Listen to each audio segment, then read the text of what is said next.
Well, thank you, Janice, for helping my project. Can you say a little bit about yourself? Sure. My name is Janice. I live in Crosby, Texas, and I have um, five kids, ages 4 through 15. And so I homeschool my kids. I used to be a public school teacher, but now I homeschool my kids. And pretty much every day, I'm just trying to help my kids achieve their goals in life. That's pretty much my job. That's awesome. Yeah, um, I can see how that's a full-time job, and it's definitely it definitely looks like you're having a lot of fun with it. Most days, it's pretty fun. So when did you find out that NASA is planning to put astronauts on the moon in 2024? Not very long ago, actually, because I think like again, my 10-year-old is pretty much the one who gives me all of the information that I know about anything that NASA is doing or SpaceX or anyone else. But I feel like I know way more than I would have before. So actually probably only a year ago would be when I found out they wanted to go back to the moon, and mainly it was because my daughter Brinley informed me of that because her plan is to eventually go to the moon. So she was very very excited that that seemed to be something that NASA was interested in doing again. So that's how And I got it. most of the non-space people I talk about didn't know about it either. You Yeah, know, right. and I've been interviewing people since last December, so I've almost done a year's worth of interviews to this point. Well, Um, it's 2020, so if we're not going to 2024, probably if you start talking to people in 2023, they might be a little more aware of it, right? Right, because there's kind of a lot of other things happening right now. So, because people do know about like the SpaceX stuff, they've done a really good job with social media with promoting those things. So, yeah, probably in about 3 years or so, a lot of people will be more aware of the moon mission. So. and SpaceX and Elon Musk are able to do some of those attention-grabbing things that maybe NASA shouldn't do, like launching a car into orbit. But Sure, yeah, let's do it. so what do you think about us returning to the moon? I think it's great. I think it's about time. I mean, it's you. I was not around during the Apollo mission. Okay. So, but you read about it in books and it seems really cool, but it seems like it's something that's kind of foreign or far away from us because we've never actually experienced it. I think since my daughter has been watching videos about just how difficult it is to like go to Mars, because that's another thing that we've been studying, which terrifies me when I look at just how intricate and how difficult it is just to land something on Mars.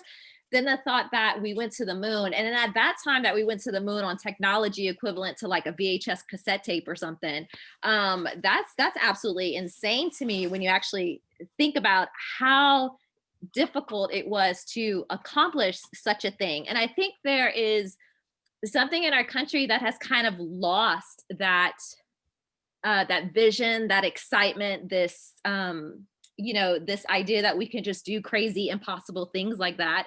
I think our generation's a little lost on it because we've kind of come after that. And apart from individuals who have created amazing things like iPhones and stuff like that, I think I don't see where there's like significantly a lot of inspiration to attempt crazy things. You do have Elon Musk doing that a little bit with SpaceX or whatnot, and you do have this big push for STEM, STEM, STEM, STEM. But I think a lot of even kids now who are feeling that push to do STEM, STEM, STEM, STEM, there's not really that inspiration with it. Like, okay, what am I going to do with this? Like, sure, I know how to do robots and stuff, but like, well, okay, so what do I do with that now? Maybe I'll get a good job or something. But there's not that inspirational factor. I think is missing. So I think when we accomplish these really amazing, incredible things.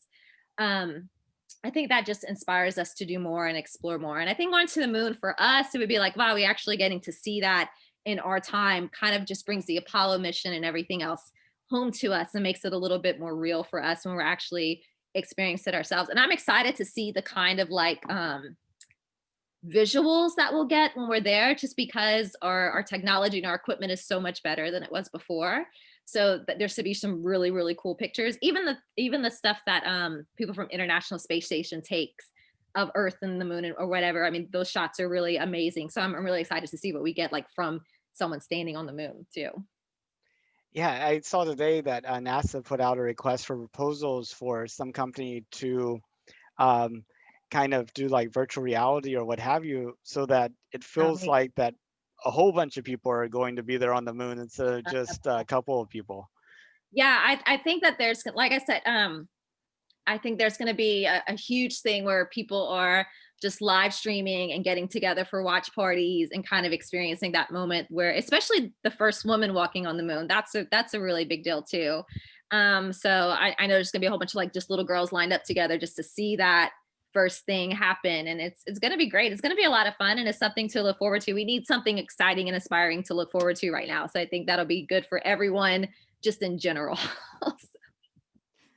Um, so if you look out at the future of humanity, do you think humans are still going to be like pretty much stuck to the Earth, just making these little kind of short trips to the moon and to Mars? Or do you fundamentally see humanity branching out into the rest of the solar system and eventually people being born and living their entire lives off of Earth?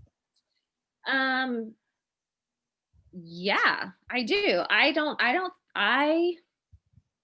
think anything is impossible. I think we're making a lot of I think we're doing a lot of things to try to get to Mars and to try to figure out the terrain of Mars, figure out how we're going to eat on Mars, figure out the issue of space radiation, which I think is probably one of the biggest issues. Figuring out, I know that one of the biggest challenges for going to Mars is just how to get equipment to Mars. So maybe we'll build like gas stations type things in between here and Mars, just so we can make pit stops when we need to, or something. I think we have the innovation and we have the brain power of people to do that, to accomplish that goal.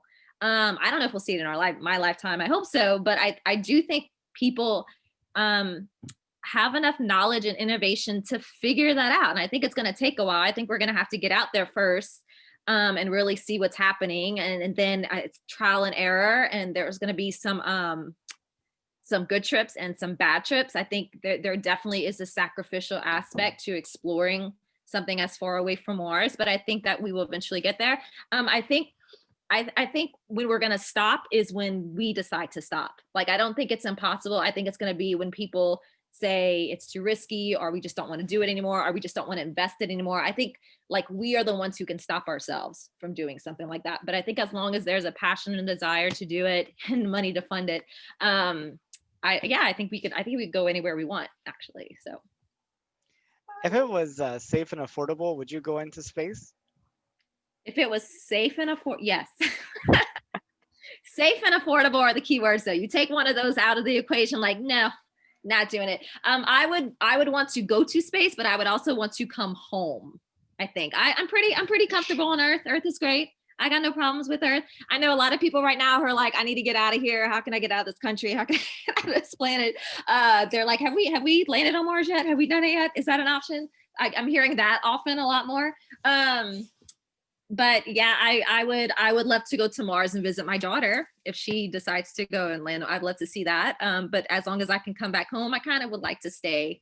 I'd like to stay here. I'm not so like the people who came and founded our country and just developed everything from scratch. Yeah, that's not me. That's not. I'm like, I want everything settled. I want my Target and my Starbucks that I can go to. So when we get a Target and Starbucks on Mars, then I'll check it out. I'll stay a little longer. So.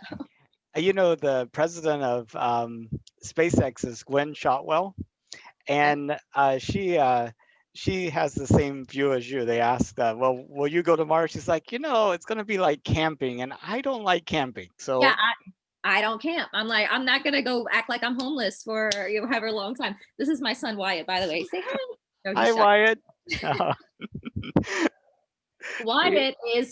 He's somewhat in the astronaut phase right now. My kids kind of have an astronaut phase for a little while, and right now he's a little bit in the astronaut phase. Astronaut or firefighter. He's still trying to work it out. So that's a good point. And, kind of with like the age ranges of your children and what have you, maybe you could give me some insight in this. A lot of people, whenever they're little, have dreams about becoming astronaut or exploring space, and something happens between there and the time they get out of college that kind of directs them in other ways. yeah. How do you keep them interested? Oh my goodness. Um, So my older son, who is 15, he's a sophomore in high school, and he is taking college classes, and he did go through that astronaut phase when he was younger, and for him it was just kind of like his interests just changed. He actually still enjoys space. He thinks space is really cool. He likes going to homeschool day. He kind of jokes like, oh, can I go to space camp with my sister too? And I'm like, really, you're interested in that? He's like, oh, I don't know. Like, he still thinks space is really, really neat, but he's just not, committed like he once used to be. Whereas my other daughter, who is very committed and that's all she wants to do, I couldn't tell you how she got to that place either. I think it's just there's just different interests for different kids, and they're going to latch onto something. My son is very like business oriented right now. He's concentrating on like doing things that will make him money, whereas my daughter, she's very much more like idealistic and a dreamer and fearless. And so definitely the least like fearful child in my family. Or so she's free to like kind of say she's kind of like a unicorn. She just takes the chances or whatever. Life is all happy and cupcakes, and she's a unicorn. So I just really think a lot of it is the kids' personality and what they're driven to do. And I think it's good for kids to kind of explore everything they want to explore, and then you kind of see where they land and what they want to do. So Yeah. and that's part of it too. It's just like making science fun. I think when a lot of kids get into this middle school, especially if they are in public school where there's such an emphasis on like testing, and then a lot of your education just becomes like, I just have to do this to take a test, and you kind of steal some of that joy out of it. So as long as if they are interested in it at a young age and you continue to feed that interest, I think it'll continue. I think if that interest starts to become a chore and this test you have to take and something you have to do, well, that just kills your joy for anything. And you have to like overcome that. So that's Yeah. my limited answer. Who's vacuuming? What's going on? Um, what do you think about having more projects-based work? I mean, it seems like in schools, everything is taught in isolation, but you don't actually see how it's going to be used. I mean, like for example, you could teach mechanics and math and finance and chemistry by building a car, and you're like, oh, that's all useful for building a car.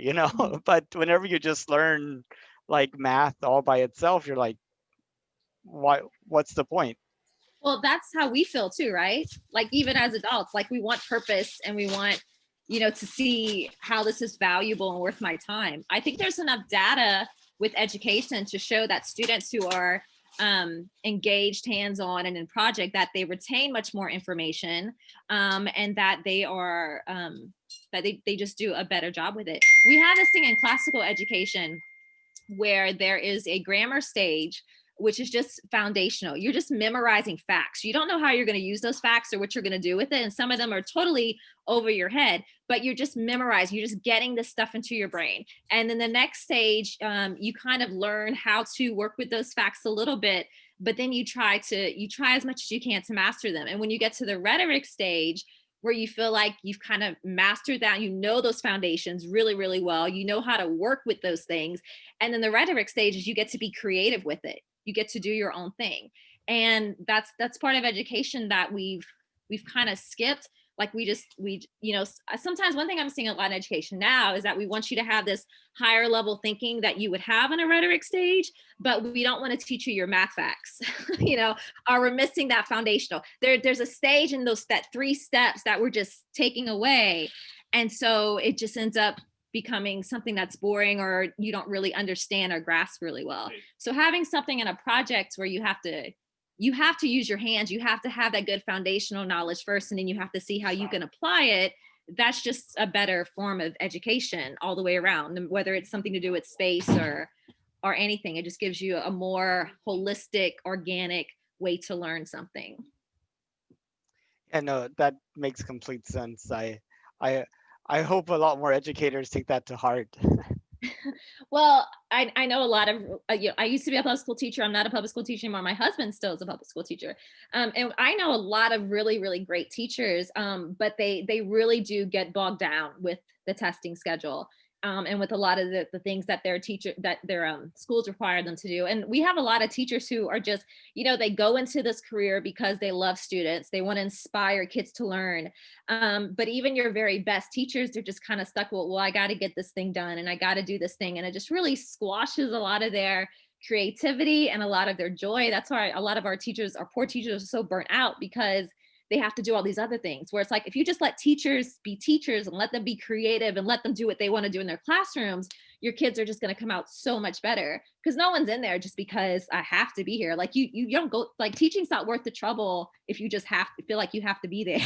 Like, you're not getting paid enough to do that, right? You're there because you love it and you want to be there and inspire kids. So I'm like, let's just let teachers do their job, and your kids are going to do so much better for just letting them do their jobs instead of, harping so much on testing and scores and things like that. So I think we're squashing a lot of teachers and students' creativity by just demanding all these things on tests and on paper. And we're just wasting a bunch of time. They could be building a car, and we're just wasting their time with a test. So let them build a car. Or a house, or Hey, you know. build a rocket. I don't know. Go discover a cure for cancer. I'd have to do something. Oh, exactly. Yeah. I mean, there's like 8 billion people in the world. If each of us just try to solve one problem, imagine how much progress we could have. Yeah, I think schools should very much be for, like, your elementary, that grammar stage. Like, let's go ahead and let's pack up as much information as we can into their brain, and then as they get that information into their brain, that they have something to work with, and let's teach them how to think, and let's teach them how to work for that. And let's not, because I don't remember anything that I regurgitate on a test. I mean, I was even doing that in college. I would work so hard and memorize something for a test, and then I stick it on the test and it's gone. I don't know it anymore. And so that's a lot of what we do. It's more valuable of our time to, like, teach kids how to actually think about things. So anyway, that's my rant about schooling. So No, I think you're definitely spot on. I don't remember anything that I had to remember for a test, like you said, but I do remember things where I was like, challenged this problem, and I worked on it, and then suddenly you have a light bulb go off, and that like sticks with you forever. mhm. You know. Yeah, and you're going to remember things that you're interested in, right? And that's another that's another whole issue of, some kids just aren't interested in things that we talk about in school, and you should let kids have the freedom to explore things they're interested in. I think that's like, half our boys in schools are on ADHD meds. Well, they're boys. Like, they don't want to sit in a desk all day doing boring stuff. Like, you don't want to do that. Why would they want to do that? So yeah, and that could go back to why kids have an interest in space and they leave it. I think because their day and their minds bombarded with all the stuff that it's boring to them, and they don't have time and room to really explore the things that they enjoy and that they want to know about. So Yeah, and also I think everybody thinks you have to be an astronaut or an engineer, but we need like managers, we need people to train people, we need people to do everything. I mean, there's yeah, that's Brinley's interviewed a few astronauts lately, and that's kind of been the common theme for all of them, which is like there it takes so many different people for us to get anywhere in space. There's so many different jobs, so many different career paths. And the goal is that whichever one you want to do, you just need to be really passionate about it. And that was it. Like, there has to be, you have to be really, really good at it, and you have to be really, really passionate about it. But it's like, there are so many different ways to work for NASA, and there's so many different ways to contribute to space flight and space exploration. So that's really neat too. Well, I really appreciate your time. Is there anything else that you wanted to talk about? No, I'll just be watching that moon landing with you and hopefully the rest of the world. And that'll be a lot of fun. And hopefully I'll be watching my daughter headed up there at some point in the world. I'll probably have a panic attack, but that's it. Next summer, we're actually landing 2 probes on the moon. One from Intuitive Machines here in Houston, and the other one from Astrobotic in Pittsburgh. Oh, that is cool. Yeah, I'm putting this video as well as all the other ones I've done on a little micro SD card that'll be going on the Astrobotic one. So All right. when Brinley visits the moon, she'll have to go and retrieve it and see the videos. Be like, look, we made it to the moon together. Exactly. All right. Well, thanks a lot. This was fun. Thank you so much. Have a good day. You too. Bye. Bye-bye.